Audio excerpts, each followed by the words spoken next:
سالار کی گاڑی تیزی سے روڈ پر رواں دواں تھی۔ آسمان پر چھائے گھنے کالے بادل رات کو مزید تاریک بنائے ہوئے تھے۔ رات کے قریب 10 بجے کا وقت تھا۔ وہ جلدی سے گھر پہنچنے کی کوشش کر رہا تھا، مگر انتہائی تیز بارش ہونے کی وجہ سے اسے مشکل ہو رہی تھی۔ اس کے چہرے پر تکن کے آثار واضح دیکھے جا سکتے تھے، مگر اس کے ساتھ ساتھ اس کے چہرے پر غصے کے تاثرات بھی نمایاں تھے۔ ابھی اس کی حاجی سکندر شاہ سے شدید تلخ کلامی ہوئی تھی۔ وہ اس کے لیے اپنی کزن افرا کا رشتہ لانا چاہتے تھے، مگر اس نے فوری طور پر انکار کر دیا۔ اچانک ہی پھر سے وہ باتیں یاد آنے لگی۔ اس نے گاڑی کے اسٹیئرنگ پر اپنے بائیں ہاتھ سے زور سے مکہ مارا۔ مجھے یہ سمجھ نہیں آتی کہ میری زندگی پر یہ دوسرے لوگ کیوں حکم چلاتے ہیں، کیوں اپنے فیصلے مجھ پر مسلط کرنا چاہتے ہیں۔ غصے کے عالم میں وہ رفتار بھی بڑھا چکا تھا کہ اچانک ہی اس کے موبائل پر کال کی گھنٹی بجی۔ اس نے جیسے ہی فون اٹھانے کی کوشش کی، اچانک ہی اس کے گاڑی کے سامنے سرخ رنگ کا لانگ فراک پہنے، اس کے اوپر سفید رنگ کا کوٹ پہنے ایک لڑکی آ گئی تھی۔ روڈ کے بالکل بیچوں بیچ اس برستی بارش میں اپنے سر پر چھاتا لیے وہ لڑکی نہ جانے کہاں جا رہی تھی۔ خدا کا شکر تھا کہ وہ اسے دیکھ چکا تھا۔ اس کے ہاتھ جلدی سے بریک پر گئے تھے اور بہت جلدی اس نے بریک لگا لی تھی۔ ایک دم سے بریک لگنے پر ٹائروں کے چیخنے کی آوازیں سنائی دی تھی۔ لڑکی ایک دم سے گر چکی تھی۔ اس کے پاؤں پر چوٹ آئی تھی کیونکہ گاڑی ہلکی سی اس کے پیر پر چڑھ چکی تھی۔ گھٹنے پر گاڑی لگنے کی وجہ سے اس کا پیر اور گھٹنا شل ہو چکے تھے۔ اس کا چھاتا کہیں جا گرا تھا۔ اس کا پرس اور موبائل ایک سائیڈ پر گرا پڑا تھا۔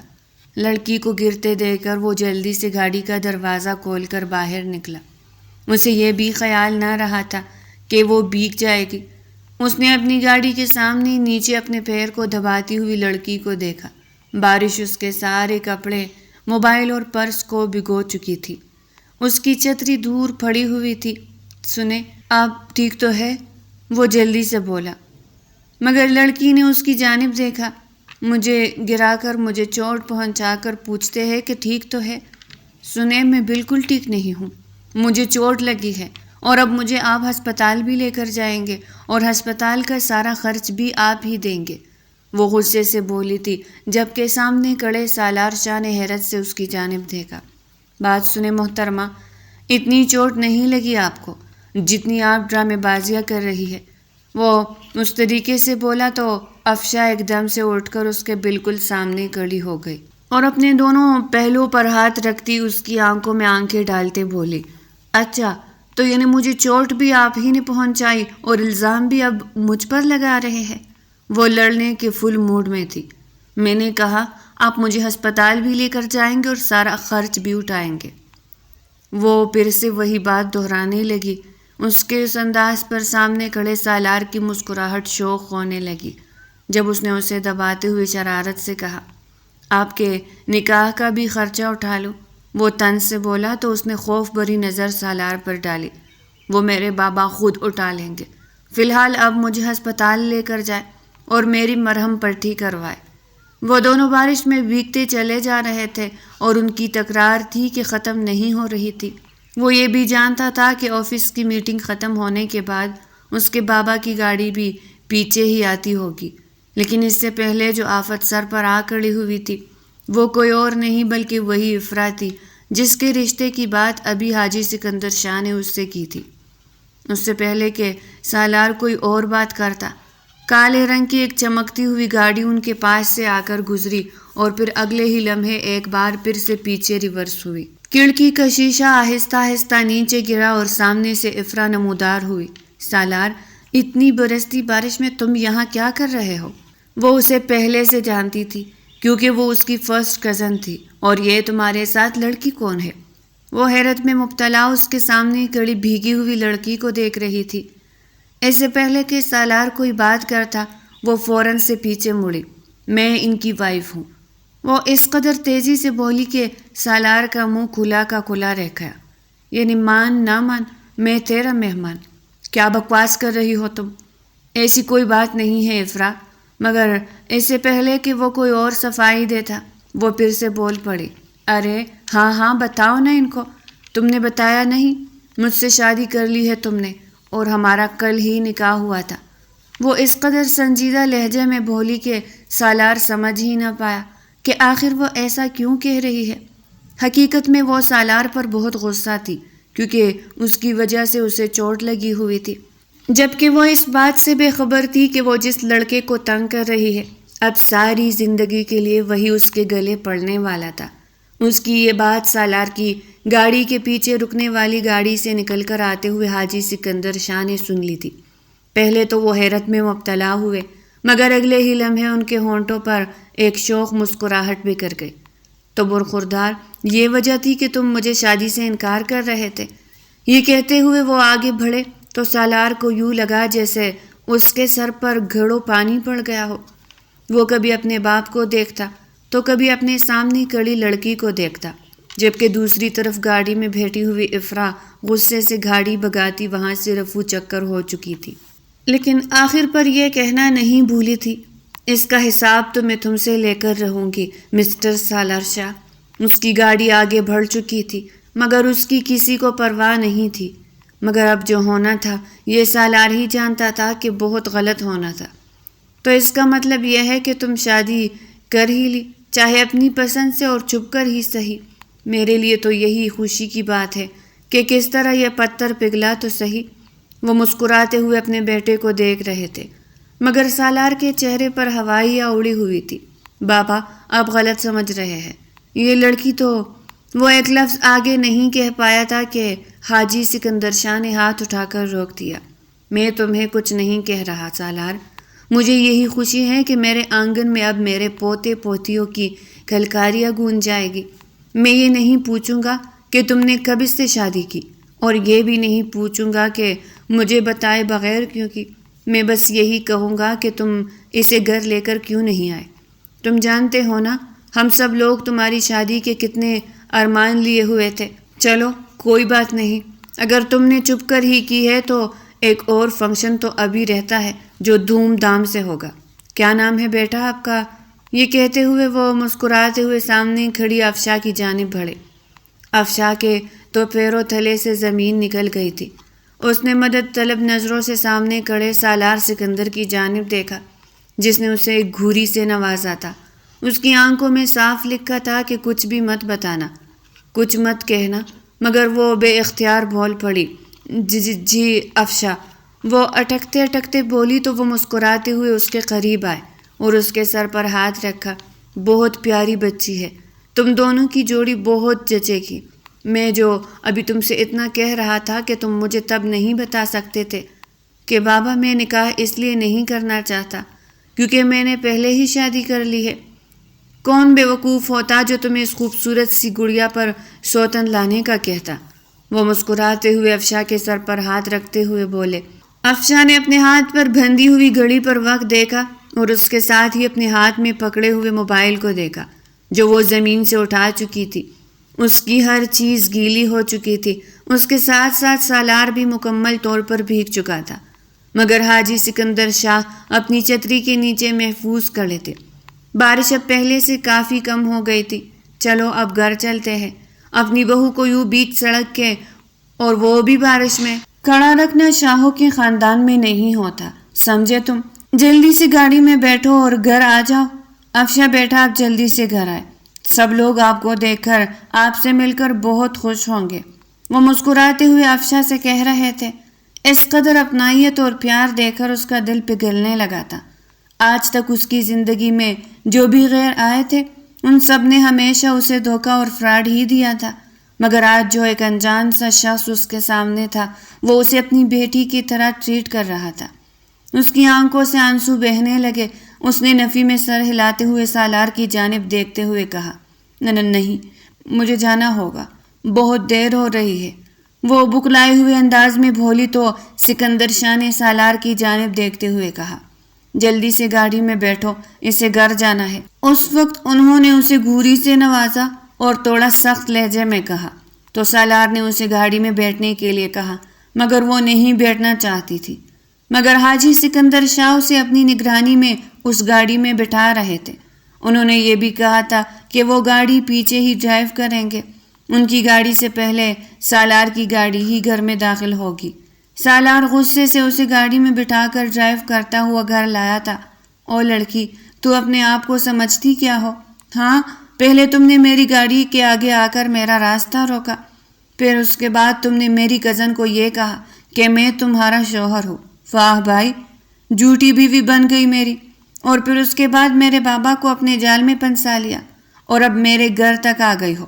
میں تمہاری چال خوب سمجھتا ہوں۔ تم جیسے لوگ نا، ہم جیسے لوگوں کے گھروں میں گھس کر ان کے گھروں کو لوٹتے ہیں، مگر میں تمہیں نہیں لوٹنے دوں گا۔ تمہیں اپنے گھر تو لے کر جا رہا ہوں، مگر تمہارا چہرہ بے نقاب ضرور کروں گا۔ وہ غصے سے دان پیستے ہوئے بول رہا تھا، جبکہ اس کے برابر والی سیٹ میں بیٹھی افشا کے چہرے کا رنگ زرد پڑ چکا تھا۔ اسے یہ فکر نہیں تھی کہ وہ کسی اور کے ساتھ جا رہی تھی، بلکہ اسے یہ فکر تھی کہ وہ جہاں جا رہی تھی اب وہاں نہیں پہنچ پائے گی، اور یہ خیال آنا تھا کہ اس کا دل ڈوب کر رہ گیا تھا۔ دیکھیے مسٹر شاہ، خدا کے لیے مجھے یہیں پر اتار دے، مجھے جانا ہے، خدا کے لیے۔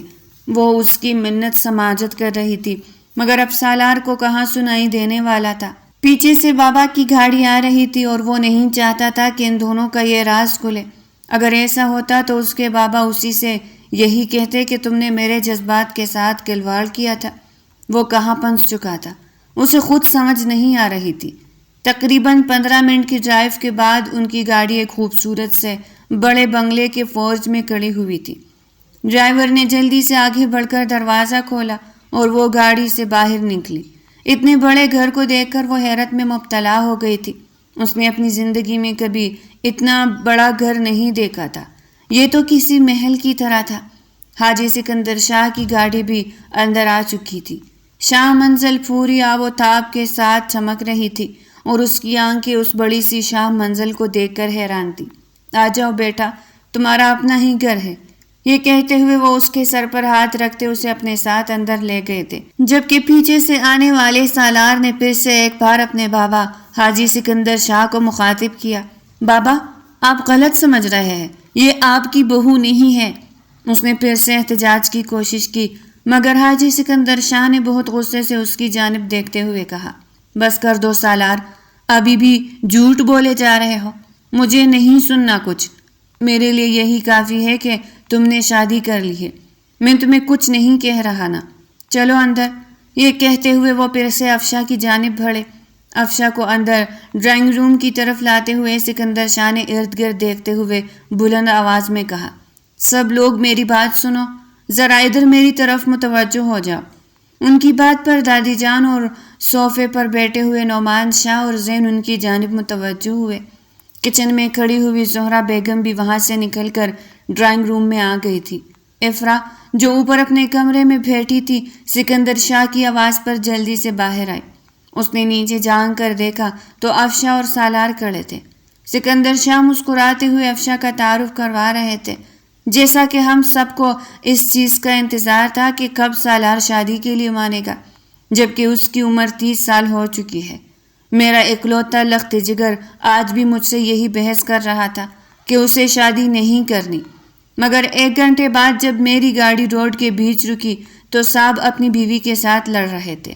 آپ سب کو مبارک ہو، آج ہمارے گھر میں ہماری بہو آئی ہے، اور ہاں، میں نے سوچ لیا ہے کہ جمعہ کے روز ایک بہت بڑا ولیمہ رکھیں گے۔ سب کے سامنے یہ اعلان بھی ہو جائے گا کہ ہمارا سالار اب ماشاء اللہ گھر بسا چکا ہے اور بہت جلد میں دادا بھی بن جاؤں گا، جس کی مجھے ہمیشہ سے خواہش تھی۔ اس سے پہلے کہ کوئی اور کچھ بولتا، سالار ایک دم سے بولا، بابا جان 1 منٹ، مجھے افشا سے کچھ بات کرنی ہے۔ یہ کہتے ہوئے وہ افشا کا ہاتھ زور سے پکڑتے ہوئے اسے اوپر اپنے کمرے میں لے گیا۔ دروازے کی کنڈی لگاتے ہوئے وہ غصے سے اس کی جانب بڑھا۔ دیکھ لیا میرے گھر والے کیا سمجھ رہے ہیں تمہیں؟ آخر چاہتی کیا ہو تم؟ میں تمہیں کہہ رہا ہوں، اگر میرے گھر میں کچھ اونچ نیچ ہوئی تو میں تمہیں زندہ نہیں چھوڑوں گا۔ وہ غصے سے بول رہا تھا، مگر سامنے کھڑی افشا کا دھیان اس کی طرف نہیں بلکہ اپنے موبائل کی طرف تھا، جس پر مسلسل کال آ رہی تھی۔ آپ میرا یقین کریں، میرا ارادہ ہرگز یہ سب کرنے کا نہیں تھا، یہ تو اتفاقاً ہوتا چلا گیا، مگر اگر میں نہ گئی تو بہت بڑی پریشانی کھڑی ہو سکتی ہے۔ خدا کے لیے مجھے یہاں سے نکالے، مجھے یہاں سے جانا ہوگا۔ وہ التجا بھری نظروں سے کہتی اس کے سامنے ہاتھ باندھے کھڑی تھی، لیکن سالار کو اس پر جی بھر کر غصہ آ رہا تھا۔ بکواس بند کرو، تم جیسی لڑکیوں کو میں اچھی طرح جانتا ہوں۔ مگر اگلے ہی لمحے ایک بار پھر سے اس کے موبائل پر گھنٹی بجی۔ اس نے جلدی سے کال اٹھا کر کان سے لگائی، مگر اس وقت ایک انجانی آواز اس کے کانوں سے ٹکرائی۔ جی میں ڈاکٹر صاحب ابھی پہنچ رہی ہوں، بس ابھی کچھ ہی دیر میں آ جاؤں گی، آپ ان کا خیال رکھیے پلیز۔ اس کی آنکھوں سے آنسو بہنے لگے تھے، مگر اگلے ہی لمحے جو بات اس کے کانوں میں پڑی اس نے اس کے پیروں تلے سے زمین نکال لی تھی۔ اس کے ہاتھ سے فون گر چکا تھا۔ اس سے پہلے کہ وہ بے ہوش ہوتی، سالار نے اسے اپنی باہوں میں تھام لیا تھا۔ لڑکی اٹھو، ہوش میں آؤ، کیا ہوا ہے؟ اب کی بار اسے اس کی تھوڑی فکر ہوئی تھی، لیکن وہ اب اس کی باہوں میں گر چکی تھی۔ وہ بالکل ہوش و حواس میں نہیں تھی۔ سالار نے ادھر ادھر دیکھا، سائڈ ٹیبل پر پانی کا جگ پڑا تھا، اس میں سے کچھ پانی لے کر اس نے اس کے منہ پر ڈالے تو وہ جلدی سے ہوش میں آئی۔ اچھا، خدا کے لیے میری بات کا یقین کرے، مجھے ہسپتال جانا ہوگا، میرے بابا اس وقت ہسپتال میں ہے، انہیں میری ضرورت ہے۔ وہ روتے ہوئے بولی تو سالار کو اس کی بات کا ہلکا ہلکا یقین آیا تھا۔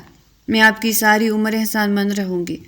میں نے وہ جھوٹ بھی اسی لیے بولا تھا تاکہ میں جلد سے جلد ہسپتال پہنچ سکوں، کیونکہ اس وقت بارش کی وجہ سے روڈ پر کوئی رکشہ وغیرہ نہیں تھا۔ میں چاہتی تھی کہ کوئی مجھے جلد سے جلد ہسپتال پہنچا دے۔ وہ روتے ہوئے بولی تو سالار کو اس کی بات کا یقین آ گیا تھا۔ ٹھیک ہے، اگر تم سچ کہہ رہی ہو تو چلو، میں تمہیں لے چلتا ہوں، لیکن خبردار اگر تم نے گھر میں سے کسی کو یہ بولا کہ ہم دونوں اسپتال جا رہے ہیں، میں جو کہنا ہوگا وہی ہوگا۔ اب چلو میرے ساتھ۔ وہ اس کا ہاتھ پکڑتے ہوئے کمرے سے باہر نکلا۔ اس نے اپنے ہونٹوں پر مصنوعی مسکراہٹ سجا رکھی تھی۔ دادی جان اور سکندر شاہ باہر ہی موجود تھے۔ بابا، یہاں پر افشا کے کپڑے نہیں ہیں تو میں نے سوچا کہ اسے کچھ شاپنگ کروا دوں، اور دوسری بات اس کے پاؤں میں چوٹ لگی ہے، ڈاکٹر کے پاس لے کے جانا ہوگا، ہو سکتا ہے ہمیں تھوڑی دیر ہو جائے۔ اس نے سکندر شاہ سے کہا تو سکندر شاہ نے مسکراتے ہوئے ان دونوں کو پیار بھری نظروں سے دیکھا۔ بالکل جاؤ، تم دونوں کو ویسے بھی ایک دوسرے کو وقت دینے کی ضرورت ہے، یہ تم دونوں کے رشتے کے لیے اچھا ہوگا۔ وہ مسکراتے ہوئے بولے تو سالار نظریں چراتے ہوئے اس کا ہاتھ پکڑ کر باہر لے گیا۔ سکندر، ایسے راہ چلتی لڑکیوں کے ساتھ نکاح کرنا ٹھیک نہیں ہوتا۔ مجھے نہیں لگ رہا کہ سالار نے کچھ ٹھیک کام کیا ہے، اسے ڈانٹنے کے بجائے تو اس کی بات پر خوش ہو رہے ہو۔ دادی جان نے غصے سے سکندر کو ڈانٹا تھا۔ امی جان، میرا ایک ہی بیٹا ہے اور میں کب سے اس کی شادی کے خواب دیکھ رہا تھا۔ میری خواہش تھی کہ میری بہو میرے گھر میں آئے، پھر میرے پوتے پوتیاں میرے آنگن میں کھیلے۔ اب میرا یہ خواب پورا ہو رہا ہے، چاہے اس نے مجھ سے جھوٹ بول کر ہی صحیح، مجھ سے چھپ کر ہی صحیح شادی کر لی، مگر اس نے گھر تو لے لیا ہے نا۔ رہی بات زمانے کی سامنے اسے اناؤنس کرنے کی، تو جمعہ کو بہت بڑا فنکشن رکھ تو دیا ہے، انشاءاللہ سب کچھ اچھے سے ہو جائے گا۔ سکندر شاہ نے مسکراتے ہوئے اور دادی جان کی ویل چیئر کو دھکیلتے ہوئے انہیں ان کے کمرے میں پہنچا دیا۔ گاڑی شاہ منزل سے کچھ دوری پر نکل آئی تھی۔ اس نے ارد گرد مکمل خاموشی اور ویرانہ دیکھا تو گاڑی کی رفتار تھوڑی کم کرتے ہوئے بولا، یہ تم نے ہسپتال کا نیا شوشہ چھوڑا ہے نا، اس کو بھی میں دیکھ ہی لیتا ہوں، اور اگر یہ غلط ہوا تو تمہیں ایسی سزا دوں گا کہ تم ساری زندگی یاد رکھو گے۔ وہ غصے سے اس کی طرف گھورتے ہوئے بولا تو اس نے چڑی ہوئی نگاہیں اس کی طرف کرتے ہوئے کہا، میں کوئی تم جیسے بڑے گھرانے سے تعلق نہیں رکھتی کہ میں جو چاہوں وہ کر لوں، جھوٹ بولو اور اسے سچ کر کے دکھاؤ۔ میں صرف میں ہی ہوں، سمجھے تم؟ میرے بابا نے مجھے جھوٹ بولنا نہیں سکھایا۔ وہ منہ پھلائے انداز میں اپنا منہ کھڑکی کے شیشے کی طرف کر چکی تھی۔ تبھی سالار نے چپتے ہوئے انداز میں کہا، اچھا، تمہارے بابا نے تمہیں جھوٹ بولنا نہیں سکھایا، تو پھر وہ کیا تھا جو تم نے میری گاڑی کے سامنے آتے ہوئے یہ بولا تھا کہ تم میری بیوی ہو؟ کچھ دیر پہلے ہی تو بات ہے۔ اب کہاں گئی تمہاری انوسینسی اور کہاں گئی تمہارے بابا کی تربیت؟ وہ غصے سے بول رہا تھا۔ گاڑی کی سپیڈ ایک بار پھر سے تیز ہو چکی تھی۔ بارش اب مکمل طور پر ختم ہو چکی تھی، مگر آسمان پر کالے کالے بادل ابھی چھائے ہوئے تھے۔ اس نے گھڑی پر وقت دیکھا تو گھڑی 1 بجنے کا پتہ دے رہی تھی۔ اگلے آدھے گھنٹے بعد وہ اس کی بتائی ہوئی جگہ پر کھڑے تھے۔ مسٹر کھڑوس، اگر آپ کو یہ لگتا ہے کہ یہ میں جھوٹ بول رہی ہوں تو آئیے میرے ساتھ، دیکھ لو۔ وہ اس کا ہاتھ پکڑتی ہوئی ہسپتال کے ایک کوریڈور میں لائی تھی۔ روم نمبر 105 کے باہر کھڑے ہو کر اس نے اشارہ کیا تھا۔ یہ میرے بابا کا روم ہے، دیکھ رہے ہو؟ تبھی وہاں سے ایک ڈاکٹر گزرا۔ ارے افشا، شکر ہے کہ تم آ گئی۔ تمہارے بابا تو تمہارے بارے میں پوچھ کر تک گئے۔ انہیں ابھی ایمرجنسی میں شفٹ کر دیا گیا ہے، ابھی وہ آپ سے نہیں مل سکتے۔ آپ ان کے لیے دعا کریں۔ ڈاکٹر کا یہ کہنا تھا کہ اس کے پیروں تلے سے زمین نکل گئی۔ وہ جو ابھی سالار کے ساتھ لڑنے میں مصروف تھی، سب کچھ بھول کر اپنے بابا کی بیماری کا سن کر کوریڈور کی کرسی پر بیٹھ چکی تھی۔ تبھی ڈاکٹر بولا، مس افشا، آپ کو تحمل سے یہ بات سننی ہوگی۔ آپ کے بابا کا علاج بہت مہنگا ہے، اس کے لیے آپ کو 25 لاکھ کا انتظام کرنا ہوگا۔ یہ کہتے ہوئے ڈاکٹر نے اس کی طرف کچھ رپورٹس بڑھائے۔ یہ رپورٹس دیکھ کر آپ کو آپ کے بابا کی کنڈیشن کے بارے میں علم ہو جائے گا۔ افشا کو یوں لگا جیسے اس کے پیروں تلے سے زمین نکل گئی۔ یا خدا، اتنی بڑی رقم میں کہاں سے لاؤں گی؟ ڈاکٹر اسے رپورٹ دے کر وہاں سے جا چکا تھا، مگر وہ اپنے سامنے ان رپورٹس کو دیکھ کر سکتے میں بیٹھی تھی۔ افشا کی نظریں ابھی تک اپنی گود میں رکھی ہوئی رپورٹس پر جمی تھی، مگر اس کی آنکھیں کچھ دیکھ نہیں رہی تھی۔ آنسو مسلسل اس کے رخساروں پر بہہ رہے تھے۔ اس کے لیے 25 لاکھ روپے کا انتظام کرنا کسی خواب سے کم نہیں تھا۔ وہ اچھی طرح جانتی تھی کہ اس کے بابا کے سوا اس دنیا میں اس کا کوئی اپنا نہیں تھا، اور اگر انہیں کچھ ہو گیا تو وہ بالکل اکیلی رہ جائے گی۔ سالار چند لمحے خاموشی سے اسے دیکھتا رہا۔ اسے محسوس ہو رہا تھا کہ شاید وہ اس لڑکی کو غلط سمجھ رہا تھا۔ اسے پہلی بار محسوس ہوا کہ اس لڑکی کی آنکھوں میں بے بسی کی نمی ہے۔ تم فکر نہ کرو، میں ڈاکٹر سے اس بارے میں بات کرتا ہوں کہ کیا ہوا ہے تمہارے بابا کو۔ اس نے آہستہ سے افشا کے ہاتھ سے رپورٹس لی اور سیدھا ڈاکٹر کے کمرے کی طرف بڑھ گیا۔ Excuse me doctor. ڈاکٹر نے سر اٹھا کر اس کی طرف دیکھا۔ جی فرمائیے۔ ڈاکٹر نے مسکراتے ہوئے انہیں اندر آنے کو بولا۔ کیا واقعی مریض کی حالت اتنی خراب ہے؟ ڈاکٹر نے گہرا سانس لیا۔ انہیں بھی اس مریض سے دلی ہمدردی تھی۔ جی بالکل، ہم پوری کوشش کر رہے ہیں، مگر ان کے دل کا مسئلہ کافی بڑھ چکا ہے۔ علاج میں تاخیر ہوئی تو خطرہ بڑھ سکتا ہے۔ سالار نے ایک نظر شیشے کی دوسری طرف دیکھا، جہاں افشا کے والد مشینوں کے درمیان بحث و حرکت لیٹے ہوئے تھے۔ اگر پیسوں کا انتظام نہ ہو سکا تو؟ وہ سوالیہ انداز میں بولا۔ دیکھیے، ہم علاج روکیں گے تو نہیں، مگر کچھ ضروری پروسیجر وقت پر نہ ہو سکے تو نقصان مریض ہی کا ہوگا۔ سالار خاموش ہو گیا۔ اس نے بغیر کچھ کہے سر ہلائے اور واپس کوریڈور میں آ گیا۔ اسے یقین ہو گیا تھا کہ افشا سچ بول رہی تھی۔ وہ اس کی کیفیت سمجھ رہا تھا۔ افشا ابھی بھی اسی طرح بیٹھی تھی۔ چلو، اس کی آواز سن کر افشا نے چونک کر سر اٹھایا۔ وہ اس کا منتظر تھا۔ مگر میرے بابا، وہ روتے ہوئے بولی تھی۔ اس کے چہرے سے صدیوں کی تکن محسوس ہو رہی تھی۔ ڈاکٹر نے کہا ہے کہ ابھی تم ان سے نہیں مل سکتی، صبح دوبارہ آ جائیں گے۔ وہ اسے دلاسا دیتے ہوئے بولا تھا۔ وہ جانتا تھا کہ اس کا اسپتال میں رکھنا ٹھیک نہیں تھا، سو وہ اسے ساتھ لے جانا چاہتا تھا۔ افشا نے بے بسی سے ICU کے بند دروازے کی طرف دیکھا، پھر خاموشی سے اٹھ کھڑی ہوئی۔ دونوں آہستہ آہستہ ہسپتال سے باہر آ گئے۔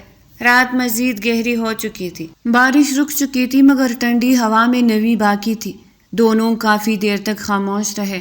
ان دونوں کے پاس کہنے کو بہت کچھ تھا، مگر الفاظ ساتھ نہیں دے رہے تھے۔ سالار کو سمجھ نہیں آ رہی تھی کہ وہ اس کو مخاطب کیسے کرے۔ وہ تو اسے چور، فراڈ اور نہ جانے کیا کیا بول چکا تھا، مگر اب اس کی حالت دیکھ کر وہ تذبذب کا شکار تھا۔ گاڑی میں بیٹھتے ہی سالار نے انجن سٹارٹ کیا، مگر گاڑی آگے نہیں بڑھائی۔ وہ اس کی طرف دیکھتے ہوئے بولا، اور شاید یہی بات دونوں کے درمیان بات بڑھا سکتی تھی۔ تمہارے پاس کتنے پیسے ہیں؟ افشا نے حیرت سے اس کی طرف دیکھا اور پھر کچھ سوچتے ہوئے بولی، 50,000۔ اس کا دل بالکل بھی بولنے کا نہیں چاہ رہا تھا۔ اس حادثے نے اسے بالکل خاموش کر دیا تھا۔ اور باقی؟ وہ بھی ویسے ہی مختصر بولا، مگر وہ اس کے چہرے سے کچھ کھوجنا چاہ رہا تھا۔ اس نے ایک درد بھری ہلکی سی مسکراہٹ اس کی طرف اچھالتے ہوئے کہا، اگر باقی بھی ہوتے تو میں اس طرح کسی اجنبی کی گاڑی کے آگے نہ آتی۔ سالار نے نظریں سڑک پر جما دی۔ چند لمحوں بعد وہ آہستہ سے بولا، میرے بابا نے جمعے کے ولیمے کا اعلان کر دیا ہے۔ افشاں نے فوراً اس کی طرف دیکھا۔ اسے خطرے کی گھنٹی بنتی ہوئی محسوس ہوئی، لیکن ہم تو میاں بیوی ہی نہیں ہیں۔ وہ حیرت کے مارے بولی، مجھے معلوم ہے۔ وہ اسٹیئرنگ پکڑے بولا تھا، تو پھر اب کیا ہوگا؟ اس کا دل زور زور سے دھڑکا تھا۔ سالار نے گہرا سانس لیا اور کچھ سوچتے ہوئے بولا، اب صرف 2 راستے ہیں۔ اس کی بات پر وہ اچھلی تھی۔ کون سے 2 راستے؟ وہ توگ نکلتے ہوئے بولی تھی۔ اب ایک نئی مصیبت کھڑی ہو گئی، یا تو ابھی گھر جا کر سب کے سامنے سچ بول دیتے ہیں، جس کے بعد میرے بابا ٹوٹ جائیں گے اور انہیں ہارٹ اٹیک بھی آ سکتا ہے، یا پھر ایک معاہدہ کرتے ہیں۔ وہ حتمی لہجے میں بولا تو افشاں نے حیرت سے کہا، کیسا معاہدہ؟ سالار نے پہلی بار اس کی آنکھوں میں دیکھتے ہوئے کہا، میں تمہارے بابا کے علاج کا پورا خرچ اٹھاؤں گا، لیکن اس کے بدلے 1 سال تک تمہیں میرے گھر میں میری بیوی بن کر رہنا ہوگا۔ 1 سال بعد ہم دونوں اپنی مرضی سے الگ ہو جائیں گے۔ نہ میں تمہاری زندگی میں مداخلت کروں گا، نہ تم میری زندگی میں۔ افشاں کے چہرے کا رنگ بدل گیا۔ وہ ایسا ہرگز نہیں کرنا چاہتی تھی، مگر ایک طرف اسپتال کے بستر پر زندگی اور موت سے لڑتے اس کے بابا تھے، اور دوسری طرف ایک ایسا فیصلہ جو اس کی پوری زندگی بدل سکتا تھا۔ اس نے نم آنکھوں سے سالار کی طرف دیکھا، مگر اس کے ہونٹوں سے ایک لفظ بھی نہ نکل سکا۔ گاڑی کے اندر ایک عجیب سی خاموشی چھا گئی تھی۔ دونوں اپنی اپنی سوچوں میں گم تھے۔ افشاں کی نگاہیں مسلسل سامنے ونڈ اسکرین پر جمی ہوئی تھی، مگر اسے کچھ دکھائی نہیں دے رہا تھا۔ اس کے کانوں میں صرف ڈاکٹر کی وہی آواز گونج رہی تھی، 25 لاکھ کا انتظام کرنا ہوگا۔ وہ ایک لمحے میں جھنجھلاتے ہوئے بولی، نہیں، میں ایسا نہیں کر سکتی۔ کافی دیر بعد اس نے دھیمی آواز میں کہا۔ سالار نے اس کی طرف دیکھا، آپ نے میری مدد کی، اس کے لیے میں ہمیشہ آپ کی شکر گزار رہوں گی، لیکن میں کسی کی جھوٹی بیوی بن کر 1 سال نہیں رہ سکتی۔ اس کی آواز بھرائی ہوئی تھی، صاف ظاہر تھا کہ وہ رو رہی ہے۔ اور اگر تم نے انکار کر دیا تو؟ سالار نے پرسکون لہجے میں پوچھا۔ وہ اس کے چہرے سے کچھ کوجھ رہا تھا۔ افشاں نے بے بسی سے مسکرا کر نظریں جھکا لی، پھر شاید اللہ کوئی اور راستہ نکال دے۔ اس کی آنکھیں نم ہو رہی تھی۔ سالار نے ایک گہرا سانس لیا، دیکھو، اللہ راستہ ضرور نکالتا ہے، لیکن کبھی کبھی وہ راستہ انسانوں کے ذریعے بھی دیتا ہے۔ افشاں نے اس کی بات کا جواب نہیں دیا تھا۔ وہ چپ چاپ آنسو بہا رہی تھی۔ زندگی کیسے دوراہے پہ لے آئی تھی کہ وہ کوئی ایک راستہ بھی نہیں بن پا رہی تھی۔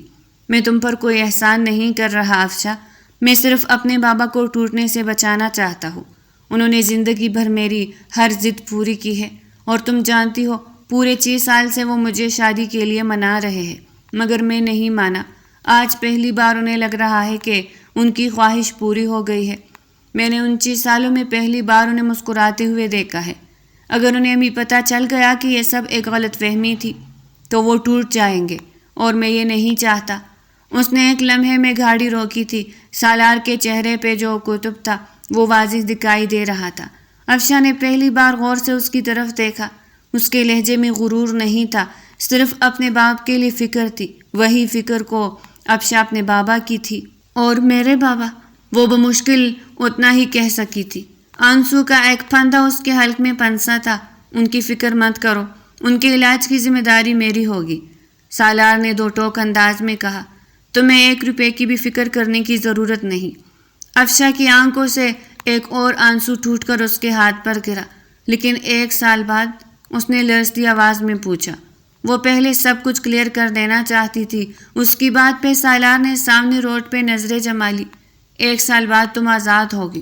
اگر اس دوران تمہیں کبھی محسوس ہوا کہ میں نے معاہدے کی کوئی شرط توڑی ہے تو اسی وقت یہ رشتہ ختم کر دینا، لیکن میری طرف سے تمہاری زندگی میں کوئی مداخلت نہیں ہوگی۔ بس میرے بابا کے لیے تمہیں یہ ڈرامہ کرنا ہوگا۔ افشاں نے خاموشی سے اپنے ہاتھ آپس میں بھینچ لیے۔ ان کی انگلی آپس میں پیوست ہو چکی تھی۔ وہ ٹھیک کہہ رہا تھا۔ اس کے سامنے 2 ہی راستے تھے۔ ایک طرف اپنے بابا کی زندگی تھی، دوسری طرف اپنی آنے والی زندگی۔ کئی لمحے وہ دونوں خاموش رہے۔ آخرکار اس نے کانپتی ہوئی آواز میں کہا، ٹھیک ہے، مگر میری بھی ایک شرط ہے۔ وہ مضبوطی سے بولی تو سالار نے سوالیہ نظروں سے اسے دیکھا۔ کیسی شرط؟ وہ سوالیہ نظروں سے اسے دیکھ رہا تھا۔ میرے بابا کو کبھی یہ احساس نہیں ہونا چاہیے کہ میں نے ان کی خاطر اپنی زندگی کا سودا کیا ہے۔ وہ جب بھی ٹھیک ہوں گے انہیں یہی لگے کہ میں اپنی مرضی سے اس رشتے میں ہوں۔ وہ دو ٹوک انداز میں بولی، مگر اس کی آواز میں تکلیف واضح دکھائی دے رہی تھی۔ سالار نے بغیر کسی توقف کے سر ہلا دیا۔ ٹھیک ہے، مجھے یہ شرط منظور ہے۔ افشاں نے آنکھیں بند کر کے ایک گہرا سانس لیا اور سر پیچھے سیٹ کی پشت پہ ٹکا دیا۔ ٹھیک ہے۔ اس کی آواز بہت دھیمی تھی۔ اگر سالار اس کے ساتھ نہ بیٹھا ہوتا اور رات کی تاریکی نہ ہوتی تو وہ بھی نہ سن سکتا۔ مجھے یہ کانٹریکٹ قبول ہے۔ سالار نے خاموشی سے گاڑی سٹارٹ کی۔ گاڑی دوبارہ شاہ منزل کی طرف بڑھنے لگی، مگر دونوں جانتے تھے کہ واپسی کا یہ سفر صرف چند میلوں کا نہیں تھا، بلکہ ان کی پوری زندگی کو ایک نئے موڑ کی طرف لے جا رہا تھا۔ تقریباً آدھے گھنٹے بعد ان کی گاڑی شاہ منزل کے وسیع و غلیظ گیٹ کے اندر داخل ہوئی۔ پورا گھر روشنیوں سے جگمگا رہا تھا۔ ایسا محسوس ہو رہا تھا جیسے کوئی جاگ رہا ہو۔ افشاں نے ایک بے جان سی نظر اس محل نما گھر پر ڈالی اور پھر خاموشی سے گاڑی سے نیچے اتر گئے۔ اندر داخل ہوتے ہی سکندر شاہ بے چینی سے ان دونوں کے انتظار میں ٹہل رہے تھے۔ جیسے ہی ان کی نظر سالار اور افشاں پر پڑی، ان کے چہرے پر اطمینان بھری مسکراہٹ پھیل گئی۔ آ گئے تم دونوں؟ میں تو کب سے تمہارا انتظار کر رہا تھا۔ اتنا وقت کیوں لگ گیا؟ وہ مسکراتے ہوئے ان کے قریب آئے۔ افشاں بیٹا، پاؤں کی چوٹ کیسی ہے؟ ڈاکٹر نے کیا کہا؟ وہ فکر مندی سے بولے۔ افشاں نے فوراً اپنے چہرے پر مصنوعی مسکراہٹ سجائی تھی۔ جی انکل، اب پہلے سے بہتر ہو، وہ بمشکل اتنا ہی کہہ سکی۔ الحمدللہ۔ سکندر شاہ نے اطمینان کا سانس لیا اور سالار، میں نے مولانا صاحب سے بھی بات کر لی ہے، کل عصر کے بعد وہ گھر آ جائیں گے۔ چند قریبی رشتہ داروں کی موجودگی میں تم دونوں کا نکاح دوبارہ پڑھوا دیتے ہیں تاکہ لوگوں کو بات کرنے کا موقع نہ ملے اور میں بھی اپنے بیٹے کی خوشی میں شامل ہو جاؤں۔ پھر جمعے کو ولیمہ کر لیں گے۔ وہ بہت خوش نظر آ رہے تھے۔ افشاں اور سالار نے ایک ساتھ چونک کر ایک دوسرے کی طرف دیکھا۔ یہ بات ان دونوں کے لیے غیر متوقع تھی۔ سالار کچھ کہنا چاہتا تھا، مگر افشاں نے بہت آہستگی سے اس کی طرف دیکھ کر نفی میں سر ہلا دیا۔ وہ جانتی تھی کہ اب اگر یہاں سچ بولا گیا تو سب کچھ بکھر جائے گا۔ جی بابا، جیسے آپ چاہیں، سالار نے مسکراتے ہوئے وہ مشکل اپنے الفاظ ادا کیے۔ سکندر شاہ خوشی سے ان کے کندھے پر ہاتھ رکھ کر بولے، آج تم نے میری زندگی کی سب سے بڑی خواہش پوری کر دی ہے بیٹا۔ میری دعا ہے تم دونوں ہمیشہ خوش رہو۔ سالار نے نظریں جھکا لی۔ پہلی بار اسے محسوس ہوا کہ ایک جھوٹ کتنے لوگوں کی خوشیوں کا سبب بھی تو بن سکتا ہے، اور کتنی بڑی ذمہ داری بھی۔ رات کافی ہو چکی تھی۔ چند لمحوں بعد سالار نے افشاں کو اوپر اپنے کمرے کی طرف آنے کا اشارہ کیا۔ کمرے میں داخل ہوتے ہی دونوں کے درمیان پھر خاموشی چھا گئی۔ سالار نے الماری سے ایک فائل نکالی اور میز پر رکھ دی۔ یہ ہمارے کانٹریکٹ پیپر ہے۔ افشاں نے سوالیہ نظروں سے اسے دیکھا۔ اس میں 3 شرطیں ہیں۔ وہ سنجیدگی سے بولا۔ پہلی، 1 سال تک میرے گھر والے کبھی یہ محسوس نہیں کریں گے کہ ہمارا رشتہ جھوٹا ہے، اور اس بات کا تمہیں خاص طور پہ خیال رکھنا ہوگا کہ کسی کو شک نہ ہو۔ دوسری، ہم ایک دوسرے کی ذاتی زندگی میں مداخلت نہیں کریں گے۔ اور تیسری، وہ چند لمحے رکا اور پھر لمبی سانس لیتے ہوئے بولا، 1 سال مکمل ہوتے ہی اگر ہم دونوں میں سے کوئی بھی اس رشتے کو ختم کرنا چاہے تو دوسرا بغیر کسی اعتراض کے اسے آزاد کر دے گا۔ اور یہ کانٹریکٹ میں نے کال کر کے اپنے سیکرٹری سے بنوا کر میرے کمرے میں رکھنے کو اسی وقت کہہ دیا تھا جب اسپتال میں نے تمہارے بابا کی حالت دیکھی تھی۔ اس کے علاوہ کوئی حل نہیں تھا۔ افشاں نے خاموشی سے پوری بات سنی، پھر اس نے آہستہ سے کہا، مجھے ایک شرط اور شامل کرنی ہے۔ وہ سنجیدہ لہجے میں بولی، کون سی؟ وہ اس کی بات کا منتظر تھا۔ میرے بابا کے علاج میں کوئی کوتاہی نہیں ہونی چاہیے۔ میری زندگی کا کل سرمایہ وہی ہے۔ سالار نے بے فکر ہو کر جواب دیا، یہ شرط نہیں ہے، اسے شرط میں شامل نہ کرو، یہ میرا وعدہ ہے۔ میں تمہارے بابا کا بیٹوں کی طرح ہی خیال رکھوں گا، وہ بھی اپنی نگرانی میں کرواؤں گا۔ افشاں کی نم آنکھوں میں پہلی بار ہلکی سی تسلی اتری تھی۔ اس نے میز پر رکھی فائل اٹھائی، چند لمحے اسے دیکھتی رہی، پھر لرزتے ہاتھوں سے اس پر اپنے دستخط کر دیے۔ سالار نے بھی خاموشی سے دستخط کیے۔ اسی لمحے 2 اجنبی لوگ 1 سال کے معاہدے میں بندھ گئے، مگر وہ دونوں اس حقیقت سے بے خبر تھے کہ بعض اوقات قسمت کے لکھے ہوئے معاہدے انسانوں کے لکھے ہوئے معاہدوں سے کہیں زیادہ مضبوط ثابت ہوتے ہیں۔ اگلے ہی دن عصر کے بعد شاہ منزل میں ایک عجیب سی رونق تھی۔ گھر کے تمام افراد خوشی خوشی تیاریوں میں مصروف تھے۔ اگرچہ تقریب بہت سادہ رکھی گئی تھی، مگر سکندر شاہ کی خوشی کسی بڑے جشن سے کم نہیں تھی۔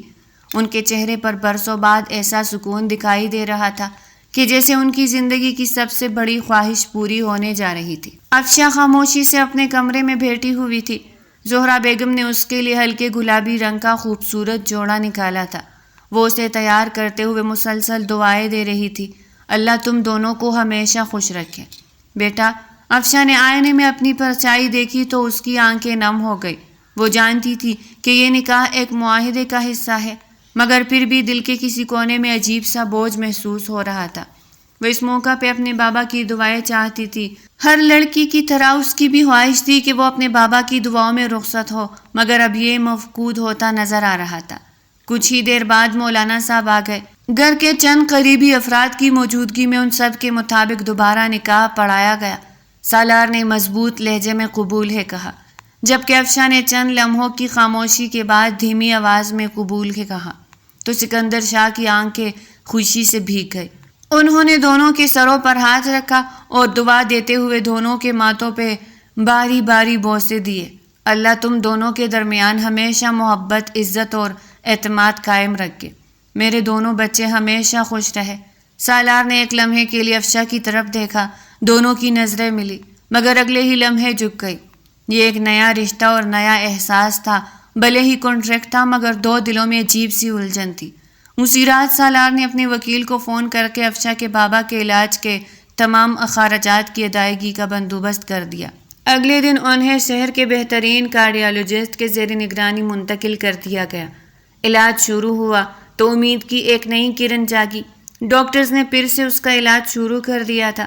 افشاں تقریباً ہر روز ہسپتال جاتی، کبھی سالار اسے خود لے جاتا، کبھی اپنے ڈرائیور کے ساتھ بھیج دیتا، مگر ایک دن بھی ایسا نہیں گزرا جب اس نے علاج کے بارے میں لاپرواہی کی ہو۔ چند ہفتوں بعد ڈاکٹر نے خوشخبری سنائی، مبارک ہو مس افشاں، اب خطرہ کافی حد تک ٹل گیا ہے۔ اگر اسی طرح خیال رکھا گیا تو مریض جلد معمول کی زندگی کی طرف لوٹ آئیں گے۔ یقین مانے آج کے دور میں سالار شاہ جیسے انسان بہت کم ہی دیکھنے کو ملتے ہیں جو بنا کسی غرض کے کسی کی مدد کرتے ہیں۔ یہ سنتے ہی افشاں کی آنکھوں سے بے اختیار آنسو بہنے لگے۔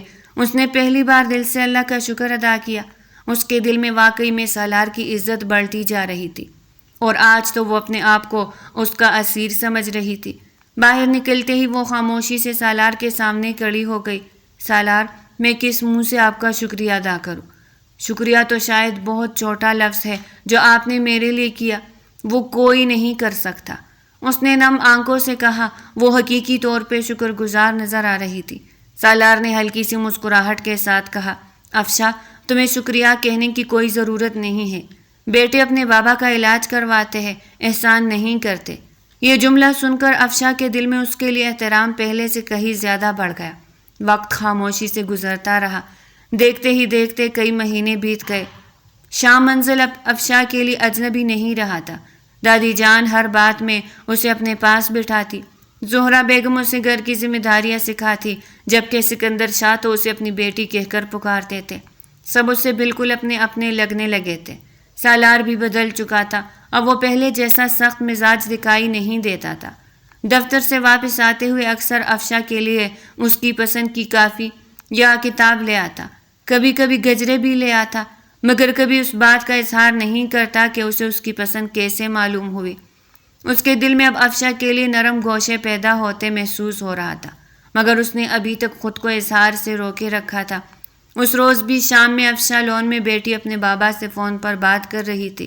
ان کی آواز پہلے سے کافی مضبوط محسوس ہو رہی تھی۔ بیٹا، اللہ نے مجھے دوسری زندگی دی ہے، اب بس میری ایک ہی دعا ہے کہ تم ہمیشہ خوش رہو۔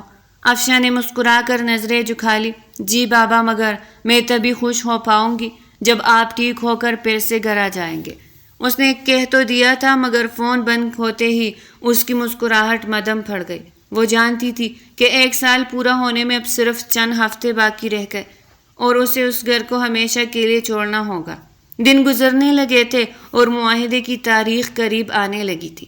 ایک دن سکندر شاہ نے ناشتے کی میز پر خوشی سے اعلان کیا، آج افشاں کے بابا مکمل طور پر صحت یاب ہو کر گھر جا رہے ہیں۔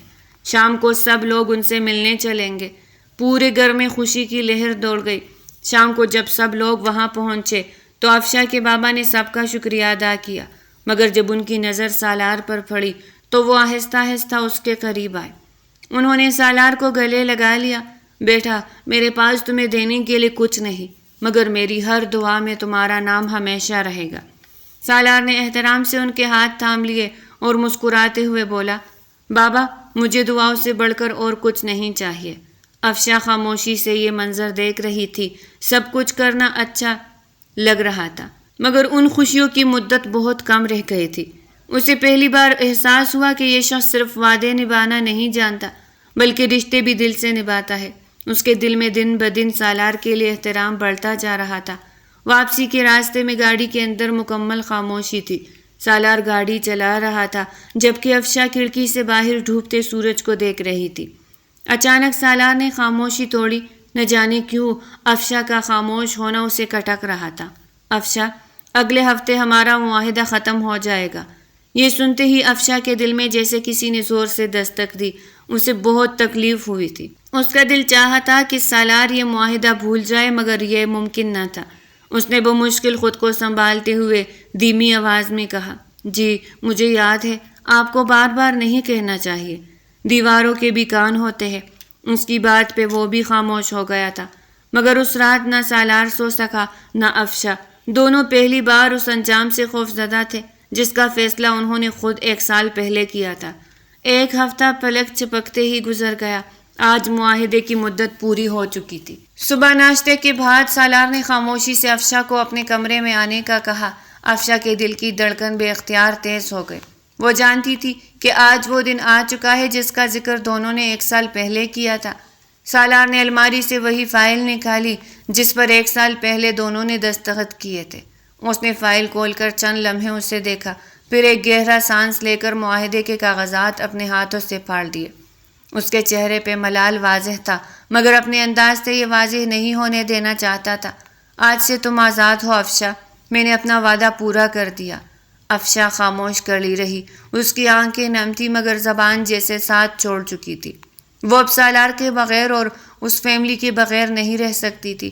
سالار نے مسکرانے کی کوشش کی، تم اپنے بابا کے ساتھ اپنی نئی زندگی شروع کر سکتی ہو۔ میں دعا کروں گا کہ تم ہمیشہ خوش رہو۔ جو بھی تمہاری زندگی میں آئے وہ تمہیں بہت پیار دے، تمہاری ہر خواہش کا خیال رکھے۔ میری خوشی اسی میں ہے کہ تم خوش رہو۔ وہ مڑ کر جانے لگا ہی تھا کہ افشا کی لرزتی ہوئی آواز نے اسے روک لیا۔ وہ اس کے ہاتھ سے پکڑ چکی تھی۔ اگر میری خوشی یہی گھر اور یہی انسان ہو جو میرے سامنے کھڑا ہے تو؟ وہ آخرکار بول پڑی تھی۔ اگر نہ بولتی تو وقت گزر جاتا اور وہ کبھی نہ بول پاتی۔ سالار کے قدم وہی رک گئے۔ اس نے پلٹ کر دیکھا تو افشا کی آنکھوں سے آنسو بہہ رہے تھے۔ میں 1 سال پہلے یہاں صرف اپنے بابا کی خاطر آئی تھی، لیکن آج اگر جانا نہیں چاہتی تو اس کی وجہ آپ ہے۔ مجھے معلوم ہی نہیں چلا کہ کب آپ میری دنیا بن گئے۔ میں نہیں رہ سکتی آپ کے بغیر۔ یہ کہتے ہوئے اس کے سینے سے لگ گئی تھی۔